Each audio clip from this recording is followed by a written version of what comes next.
Hello, this is Martin from the Zen Gateway, and I'm making this short video because we are coming up to the anniversary of the death of Master Daiyu Myokyo, which took place on the 29th of March this month, back in 2007. And I wanted to just sort of mark that event by making a short video about her, just to mark the fact that it will be a memorial service.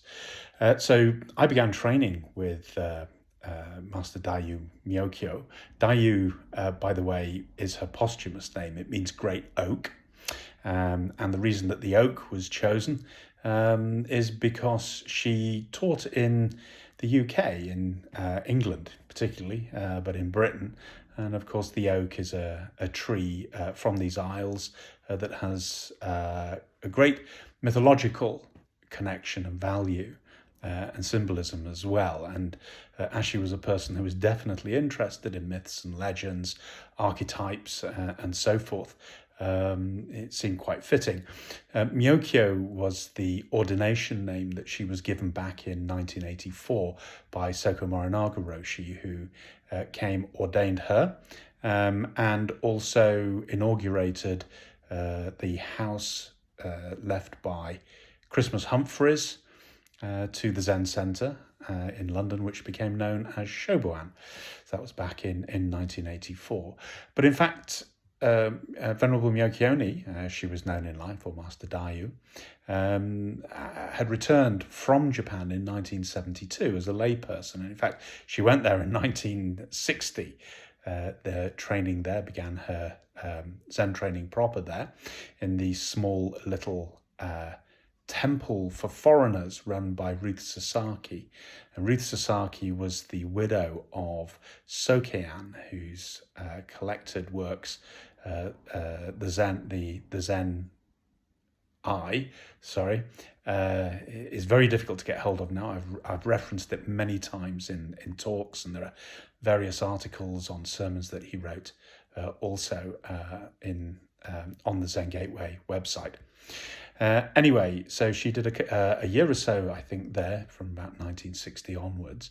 Ruth Sasaki was an American, and she had set up the temple because there were lots of people who were interested at that time in Zen. If you have to remember, this is the 50s and 60s. We had the beat poets from America, etc., who came over. Poets like Gary Snyder, etc., who trained at the same time, in fact, as Venerable Myokyo.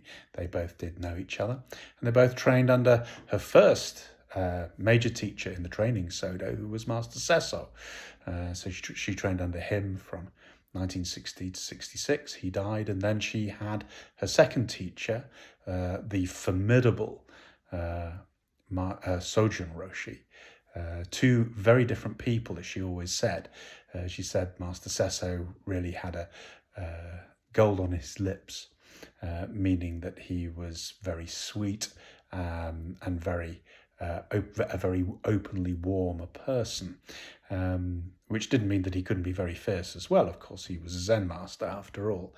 But Sojun Roshi was temperamentally very fierce anyway.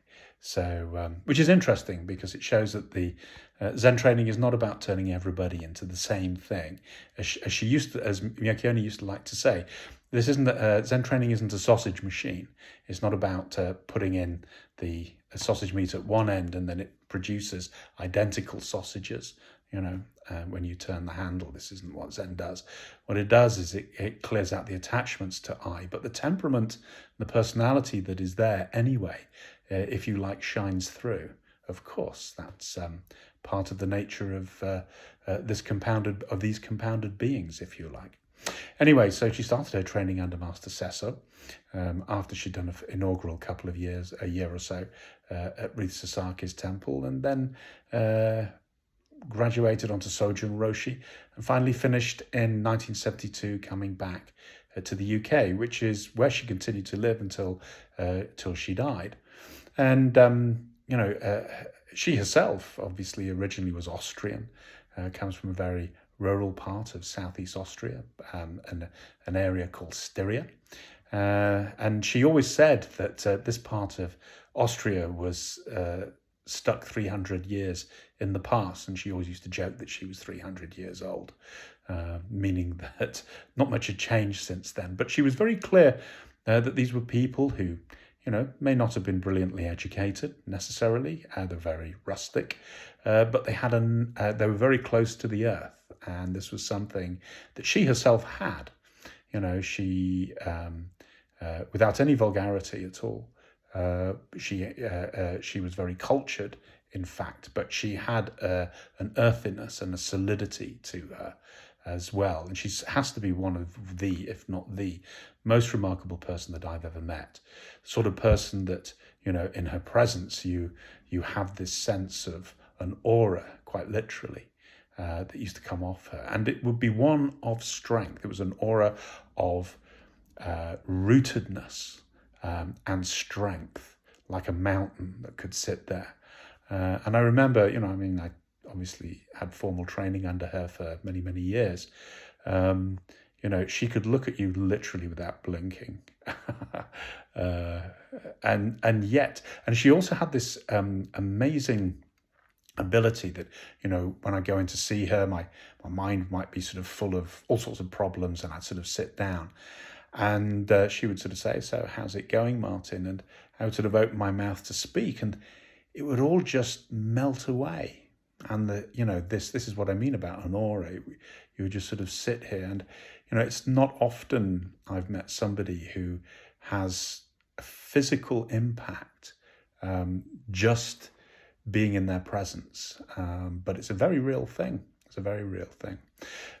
So anyway, there are lots of stories about her. There are loads of articles. If you put a name in, search for her, you'll see there's a whole series of stories that she used to tell, training stories, etc. There's a series of essays called Torrent from the Mountain Peaks. So if you search for that, or just search for Miyoko Oni on the website, you'll come across them. And I would,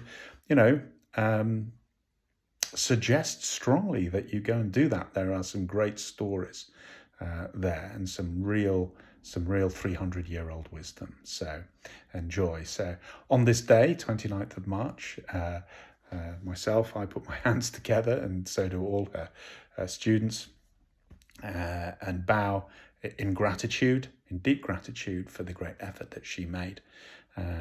Sentient beings are numberless. I vow to assist them all.